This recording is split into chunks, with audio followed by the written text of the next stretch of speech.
আসসালামু আলাইকুম। আজকে আমি আপনাদেরকে পাঙ্গাস মাছ, ড্যাঙ্গা আর আলু দিয়ে সুন্দর একটা তরকারি রান্না করে দেখাবো। চুলায় পাতিলে আমরা পেঁয়াজ আর কাঁচামরিচ দিয়ে দিলাম। আর পেঁয়াজটা কাঁচামরিচটা ভালো করে ভাজি করে নিবি। ভালো করে ভাজা হয়ে গেলে আমরা একটু পানি দিয়ে দিব যাতে বাজারটা পুড়ে না যায়। তো একটু পানি দিয়ে দিলাম, মশলা দিতে দিতে পুড়ে যাব। আমরা দিয়ে দিলাম মরিচ, শুকনো মরিচের গুঁড়া, হলুদ ধনিয়া দিয়ে দিলাম। একটু ভালো করে মাখায় নেড়ে চেড়ে এখন আমরা একটু লবণ দিয়ে দিলাম, পরিমাণ মতো লবণটা দিয়ে দিলাম। এখন কিছুক্ষণ মশলাটারে আমরা কষানোর জন্য ঢেকে দিলাম। এই যে কষানো হয়ে গেছে মশলা কষানো হয়ে গেছে এখন আমরা কি করব, মশলার মধ্যে আমরা মাছটা দিয়ে দিই। মাছটা কষানি লেগে দিয়ে দিলাম, পাঙ্গাস মাছ দিয়ে দিলাম। আর মাছটা ভালো করে কিছুক্ষণ কষাই নিলাম,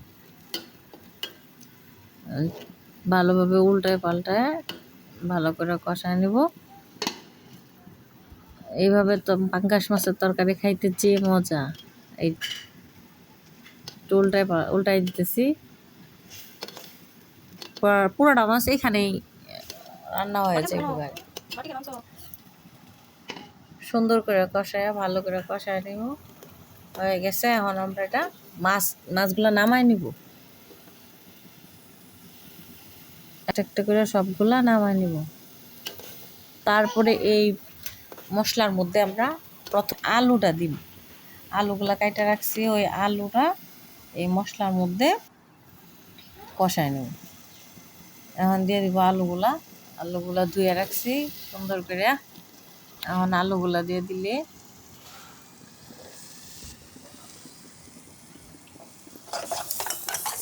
ভালো করে একটু নাড়াচাড়া করে মিক্স করে দিয়ে দিলাম, ঢেকে দিলাম কিছুক্ষণ আলুটা কষানোর জন্য। কাটা আলু বেশি সময় লাগবো না, যে কষানো হয়ে গেছে আপনারা দেখতেছেন, ওই যে হালকা সিদ্ধ হয়ে গেছে, হালকা না ভালোই সিদ্ধ হয়ে গেছে আলু সিদ্ধ হয়ে গেছে এখন আমরা ড্যাঙ্গাগুলা দিয়ে দিব, ডাটা যেটাই জানেন। ড্যাঙ্গাগুলো আগেই সিদ্ধ করা ছিল। এখন আমরা এই আলু আর ড্যাঙ্গা একসাথে আরও কিছুক্ষণ কষায় নিব,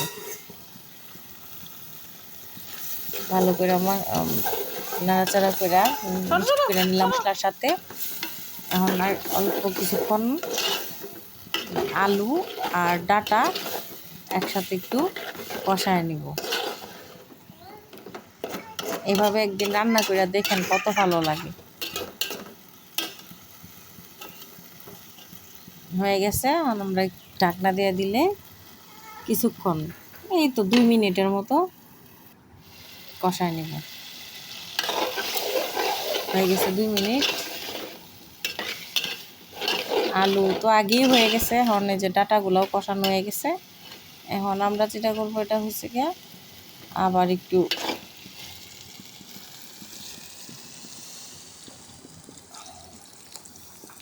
ঝোল, এখন আমরা ঝোল দিয়ে দিব। তরকারিতে ঝোল লাগবো না, শুকনা তর খাওয়া যাব না। এখন আমরা পরিমাণ মতো পানি দিয়ে তরকারি ঝোল দিয়ে দিলাম, পরবর্তীতে ঢাইকা দিব। এখন জাল উঠলেই আমাদের তরকারি হয়ে গেছে। জাল উঠলে মাছগুলা দিয়ে দিব, দিয়ে আবার আরেকটা জাল উঠায় নামাই। এখন আমরা মাছগুলা দিয়ে দিলাম, জাল উঠে গেছে তরকারি, মাছগুলা দিয়ে দিলাম। আরেকটা জাল উঠলে আমাদের তরকারি হয়ে গেছে। বেশি পানি রাখা যাব না, বেশি পানি রাখলে আবার ভাল লাগবো না, বেশিও না আবার কমও না একদম।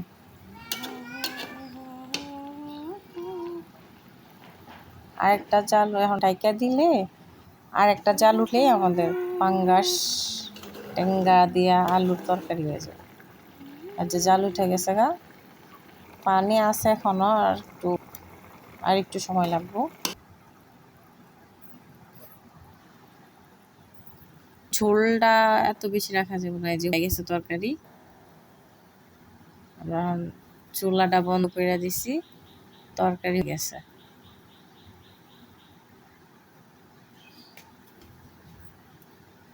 পাঙ্গাস পাঙ্গাস মাছের তরকারি। যারা পাঙ্গাস মাছ পছন্দ করে না তারা দূরে থাকো। আর এমনি একদিন খাইয়াই দেখো কত মজা, খালি খাইবই আর খাইবো।